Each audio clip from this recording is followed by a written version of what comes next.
Olá, meu amigo, minha amiga, bom dia, boa tarde, boa noite. Então, vamos aqui dar continuidade ao nosso estudo do processo penal. E para situá-los, na nossa última aula, nós tratamos da prisão em flagrante, vimos ali as modalidades de prisão em flagrante, tratamos dos aspectos formais e legais da prisão em flagrante e finalizamos a nossa última aula tratando da audiência de custódia. Então, nós estamos nesse momento analisando as modalidades de prisões cautelares, perfeito?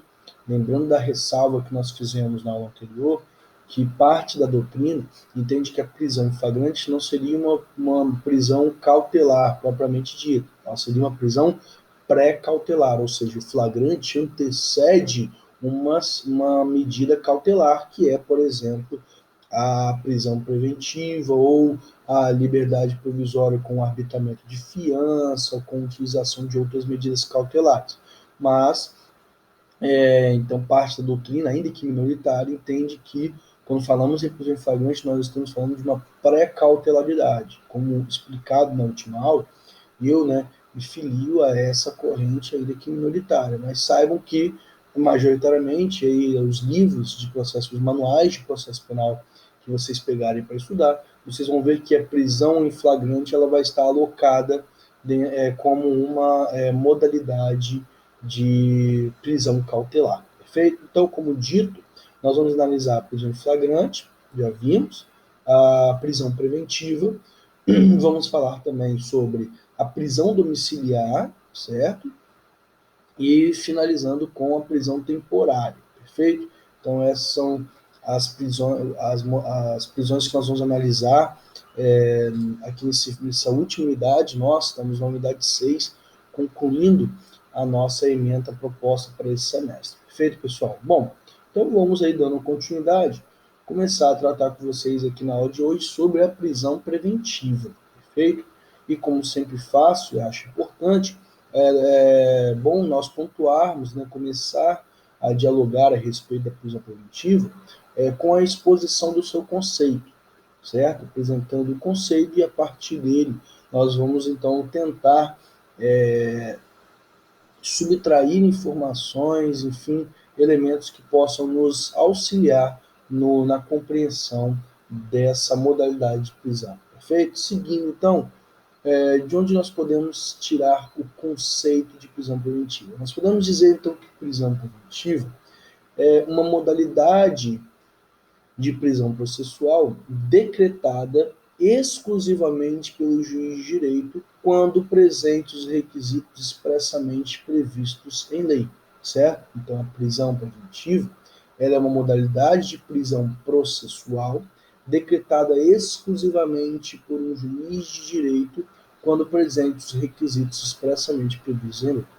Para o estudo da prisão preventiva, pessoal, nós vamos analisar nosso estudo, ele será, ele vai compreender também a análise dos artigos 311 a 316 do Código de Processo Penal. Então, eu peço a vocês que não deixem de fazer a leitura do artigo 311 a 316 do Código de Processo Penal. Então, prisão preventiva, artigo 311 a 316 do Código de Processo Penal. Perfeito?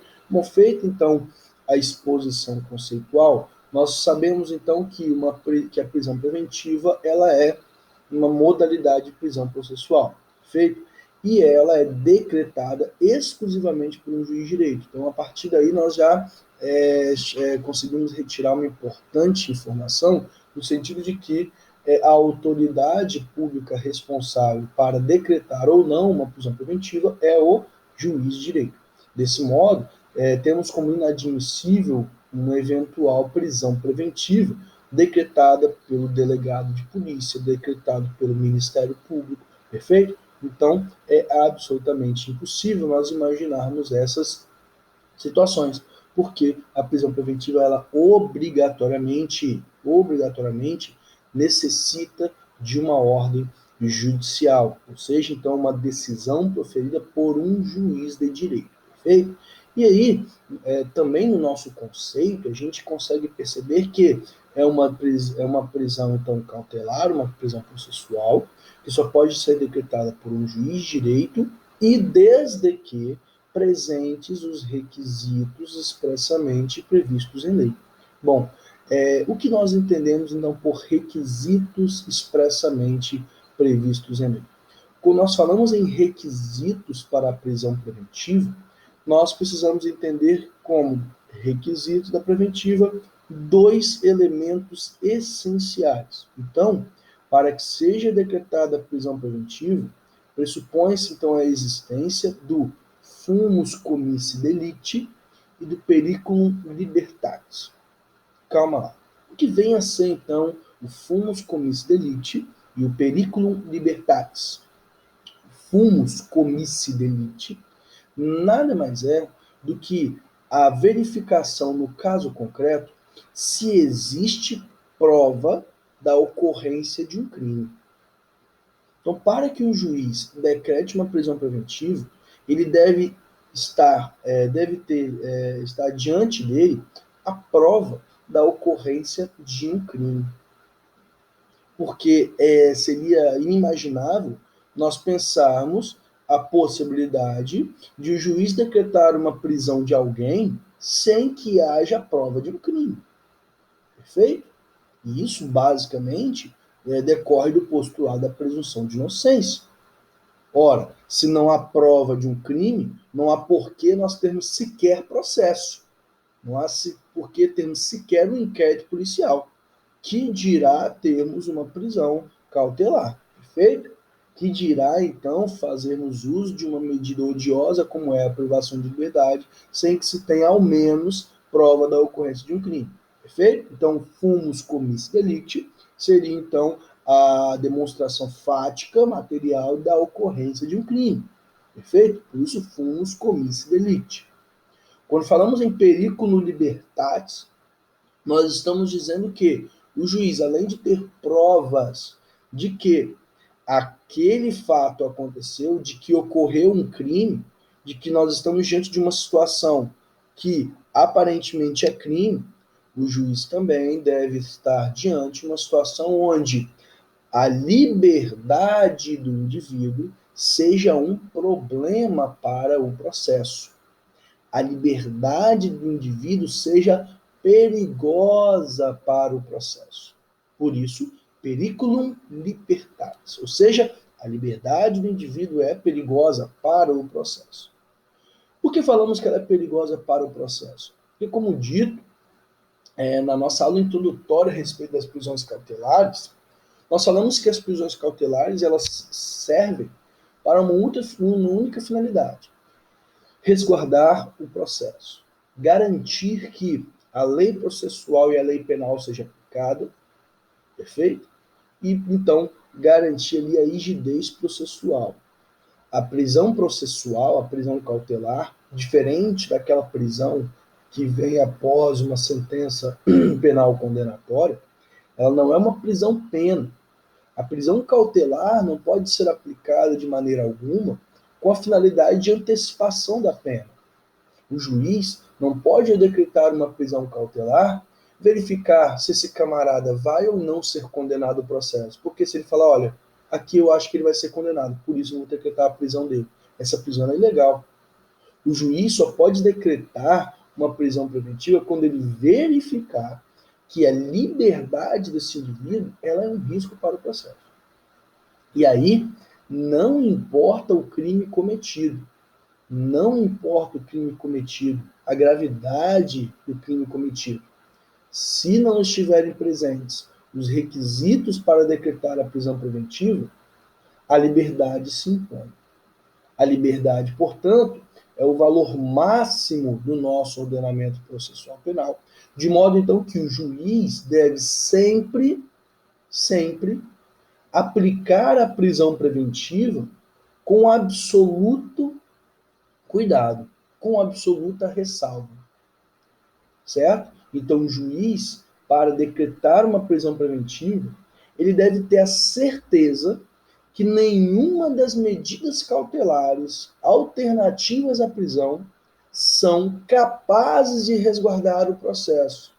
Ou seja, se o juiz verificar que existe uma medida cautelar que é adequada, que se ela for aplicada o juiz, de igual modo, vai conseguir resguardar o processo, o juiz, então, deve privilegiar a medida diversa da prisão em detrimento da prisão preventiva.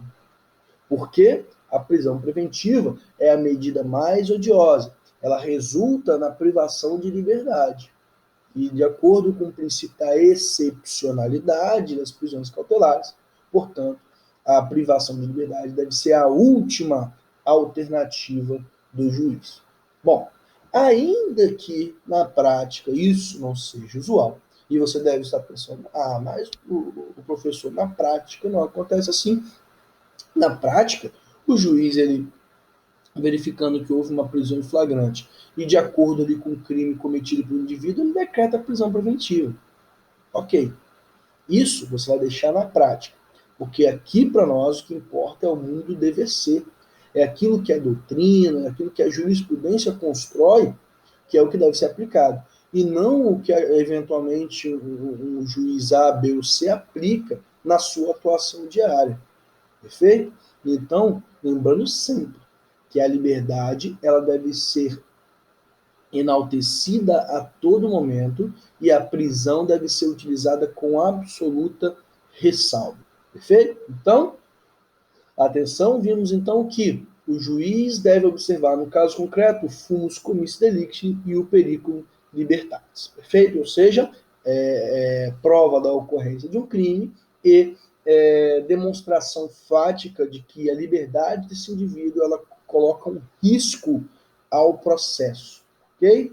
Seguindo, vamos tratar agora, ainda, né, dentro das prisões preventivas, importante também de saber que a prisão preventiva ela tem fundamento constitucional. Aqui então o artigo 5º, inciso 61 da Constituição Federal, ela diz que ninguém será levado à prisão, salvo no caso de prisão em flagrante delito ou por ordem judicial devidamente fundamentada. Então, quando o artigo 5º, 61 diz que ninguém será levado à prisão ou por ordem devidamente fundamentada, ele está falando então dessa decisão judicial que decreta a prisão cautelar. Então, a prisão preventiva para nós aqui, ela tem fundamento, então, constitucional, perfeito? Artigo 5º, inciso 61 da nossa Constituição Federal, perfeito? Bom, ainda, pessoal, falando sobre a prisão preventiva, é importante a gente saber o momento da decretação da prisão preventiva, perfeito? Afinal de contas, qual é o momento em que o juiz poderá decretar a prisão preventiva? Okay? Qual é o momento que o juiz poderá decretar a prisão preventiva? Pessoal, a prisão preventiva ela pode ser decretada no início do inquérito policial, ok?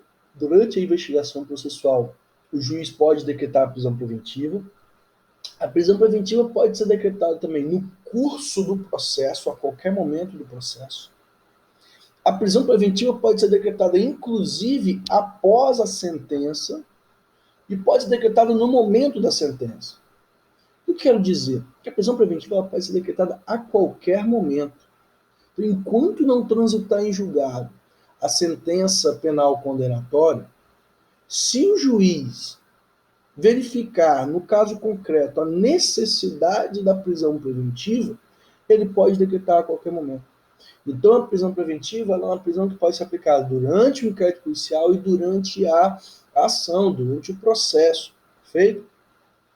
Inclusive, o juiz, ao sentenciar, caso o indivíduo esteja solto, caso o indivíduo esteja aguardando o processo solto, o juiz, ao sentenciar, se estiverem presentes os requisitos da prisão preventiva, pode decretar a prisão preventiva na sentença, na própria sentença. Perfeito? Então, a qualquer momento do processo, o juiz pode decretar a prisão preventiva. E mais, também a lei dispõe que, caso o indivíduo esteja preso, caso o acusado esteja preso, o juiz, ao sentenciar, ele deve fundamentadamente dizer se a prisão preventiva continua sendo necessária. Ou seja, ele pode decretar a prisão preventiva na sentença, como também pode revogar uma prisão preventiva na sentença, ok? Então, a qualquer momento, a prisão preventiva pode ser decretada, como pode ser revogada, perfeito? Então, qual é o momento oportuno? Em qualquer momento, seja no inquérito, seja na ação, seja no processo criminal, ok? Seguindo, pessoal, nosso próximo tópico importante para nós conversarmos aqui é os requisitos, afinal de contas, quais são os requisitos da prisão preventiva, certo? Quando a gente fala em prisão preventiva, a doutrina, ela costuma dizer o seguinte, olha, existem requisitos da preventiva e existem fundamentos da preventiva, certo? Então, para que seja decretada uma preventiva, existe a necessidade de acumulação de dois elementos, os requisitos necessários e os fundamentos para a prisão preventiva. Então, como requisitos da prisão preventiva, nós vamos ter dois requisitos, que eu já disse anteriormente. São os indícios de autoria, então requisitos para a prisão preventiva. Eu tenho que ter indícios de autoria, eu só posso mandar prender alguém preventivamente caso haja indícios de que aquela pessoa pode ser o autor daquele fato, e também quando existir prova de materialidade. Então, os requisitos da prisão preventiva, ok? São dois: indícios de autoria e prova da materialidade. E isso, pessoal, a doutrina já aponta, ok? A doutrina então já aponta há muito tempo a necessidade de comprovação no momento da decretação preventiva, existir elementos necessários para demonstrar autoria e materialidade de pronto, ok? Bom, além então dos requisitos da prisão preventiva, nós vamos ter também os fundamentos da prisão preventiva. Estão lá no artigo 312 do Código de Processo Penal. O artigo 312 vai dizer o seguinte, o artigo 312 vai trazer para nós alguns fundamentos da prisão preventiva, que são eles: garantia da ordem pública, garantia da ordem econômica, perfeito? Conveniência para a instrução penal e garantia da aplicação da lei penal, ok? Então, os fundamentos da prisão preventiva estão previstos no artigo 312 do Código de Processo Penal, ok? Então, para a gente poder esmiuçar cada um desses fundamentos da prisão preventiva, vamos à leitura do Código de Processo Penal a partir do artigo 311, perfeito? O artigo 311 do Código de Processo Penal diz que, em qualquer fase da investigação policial ou do processo penal, caberá a prisão preventiva decretada pelo juiz, a requerimento do Ministério Público, do querelante ou do assistente ou por representação da autoridade policial. Então, pessoal, o artigo 311, ele já diz para nós, então, aquilo que eu falei anteriormente. Qual o momento da prisão preventiva? A qualquer momento. Mas o que nos chama mais atenção, o que é importante que você guarde como informação do artigo 311, é que a prisão preventiva ela só pode ser decretada pelo juiz quando houver um requerimento. Anotem isso, isso é muito importante. E essa alteração, o caput do artigo 311, ele foi alterado pela Lei 13.964 de 2019, chamado Pacote Anticrime, que entrou em vigor esse ano, perfeito? Se discutia muito na doutrina, na jurisprudência, se era lícito ao juiz decretar uma prisão preventiva de ofício. Ou seja, discutia-se muito se o juiz poderia, por ele mesmo, decretar uma prisão preventiva. Ou seja, fazendo uso do poder de cautela do processo, se ele poderia, de ofício, decretar uma prisão preventiva sem que houvesse representação do delegado de polícia, requerimento do Ministério Público. Essa era a discussão. E parte da doutrina, inclusive nós tínhamos na jurisprudência alguns entendimentos no sentido de que sim, que o juiz, ele, por exemplo, no curso do processo, né, ele poderia decretar a prisão preventiva de ofício ou até mesmo durante o inquérito policial, ele poderia, ao receber o auto de prisão em flagrante, de ofício converter a prisão preventiva.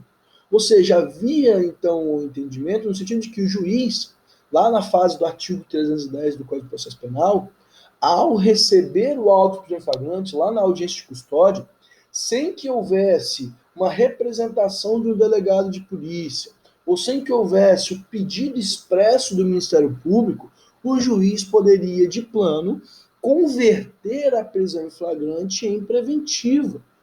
Havia esse entendimento. Mas, agora, com o advento da Lei 13.964 de 2019, uma crítica que era feita e sustentada por com muita veemência por parte da doutrina era justamente a impossibilidade da prisão preventiva de ofício.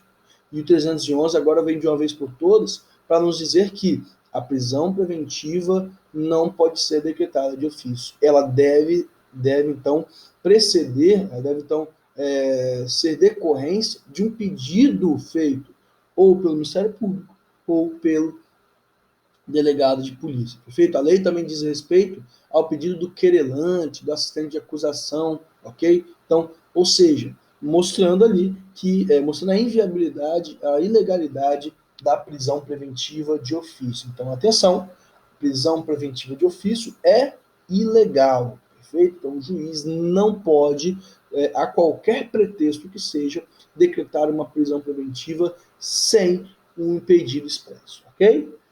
Então, o artigo agora caminhando, né, enfim, para o artigo 312, nós vamos encontrar que a prisão preventiva poderá ser decretada como garantia da ordem pública, da ordem econômica, por conveniência da instrução criminal ou para assegurar a aplicação da lei penal quando houver prova da existência do crime e indício suficiente de autoria e de perigo gerado pelo estado de liberdade do imputado, ok? Então vamos lá. O artigo 312 ele é rico de informações para nós. A gente consegue encontrar no artigo 312 4 fundamentos para a prisão preventiva, ok? Então o artigo 312 vai dizer para nós, olha, o juiz, para decretar a prisão preventiva, ele pode invocar esses 4 fundamentos previstos no caput do artigo 312. E quais seriam esses fundamentos? O primeiro fundamento seria a garantia da ordem pública.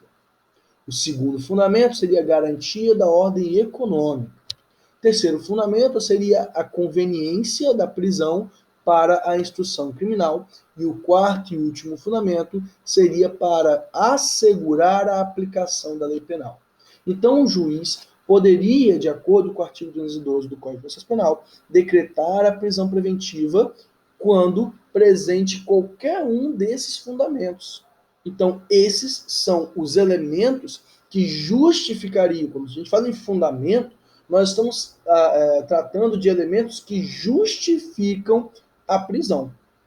Então, a prisão preventiva, ela se justifica para garantia da ordem pública, ela se justifica para garantia da ordem econômica, ela se justifica para conveniência da instrução criminal e ela se justifica para garantia de aplicação da lei penal. Bom, desses 4 fundamentos, se nós formos analisar detidamente, nós vamos perceber que só 2 dele dizem respeito diretamente ao processo. Porque, veja, garantia da ordem pública não está relacionada ao processo em si.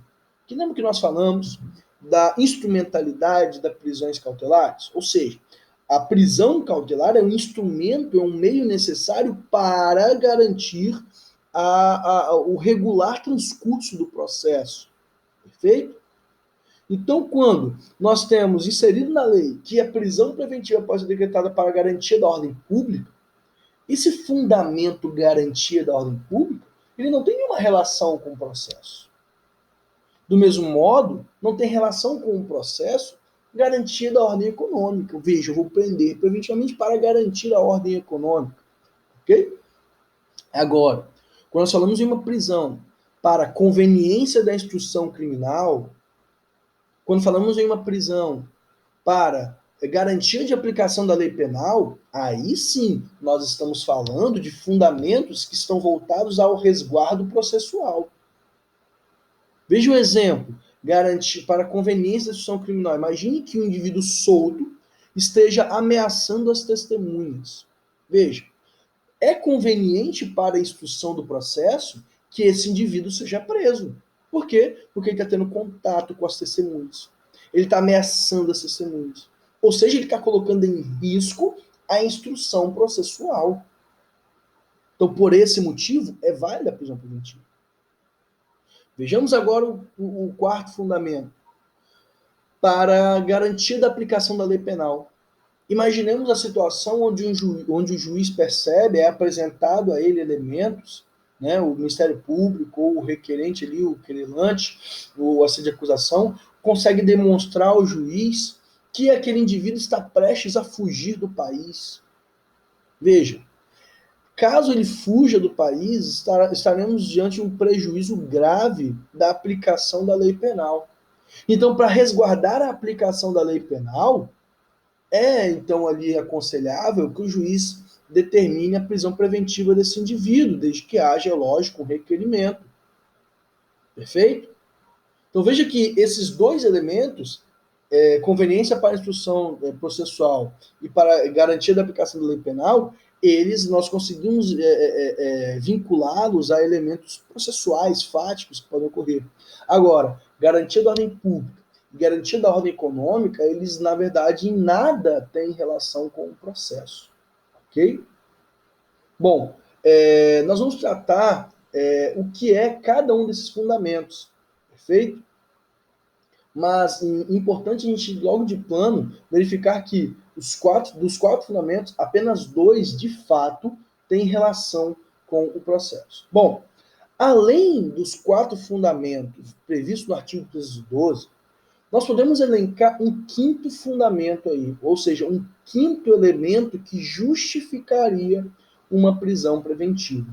Então vamos lá, então, para o parágrafo 1º do artigo 312. Ele diz o seguinte: a prisão preventiva também poderá ser decretada em caso de descumprimento de qualquer das obrigações impostas por força de outras medidas cautelares. Ou seja, o parágrafo 1º diz o seguinte, olha, além dos 4 fundamentos do caput do artigo 212, o juiz, no caso concreto, caso haja o descumprimento de uma medida cautelar anteriormente aplicada, ele pode decretar a prisão preventiva. Vamos imaginar a situação. O juiz, o indivíduo é preso em flagrante, é conduzido até a autoridade policial, é lavrado auto em flagrante, ele é conduzido para audiência de custódia. Na audiência de custódia, o juiz, então, concede a ele a liberdade provisória, ok? Com o uso da tornozeleira eletrônica. O uso da tornozeleira eletrônica. E com essa tornozeleira eletrônica, ele deveria ficar na sua casa entre as 9 horas da noite às 6 da manhã do dia seguinte. Imagine, então, que esse indivíduo descumpre a medida cautelar. Ou seja, foram impostas condições de liberdade a esse indivíduo. Mas ele descumpriu as condições que o juiz estipulou. O juiz disse, olha, você pode ficar em liberdade, desde que cumpra essas recomendações. Essas são as exigências. Ele, então, descumpriu as exigências impostas pelo juiz. Nessa situação, de acordo com o parágrafo 1º do artigo 212, o juiz poderia perfeitamente aplicar a prisão preventiva. Por quê? Porque houve o descumprimento de uma medida cautelar anteriormente imposta. Ok? Bom, além disso, imaginemos a situação onde uma mulher tem em favor dela uma medida protetiva. E aí, então, esse indivíduo descumpre uma medida protetiva. Veja, essa medida protetiva é uma medida cautelar em favor da mulher. Veja que o indivíduo descumpriu essa medida, e ao descumprir a medida, o juiz pode decretar a prisão preventiva, porque ele está colocando em risco a vida, a integridade física e emocional daquela mulher. Logo, diante do descumprimento dessa medida protetiva, o juiz pode decretar a prisão preventiva. Perfeito? Então, o que diz aí o parágrafo 1º do artigo 312. Ok? Bom, pessoal, então, encerramos aqui o nosso primeiro bloco. Eu retorno logo mais, onde nós vamos trabalhar agora minuciosamente, individualmente, com cada um dos fundamentos do artigo 312, a partir daquilo que a doutrina trata a respeito desses fundamentos, perfeito? Então, voltamos logo mais com os fundamentos da prisão preventiva. Ok? Até mais.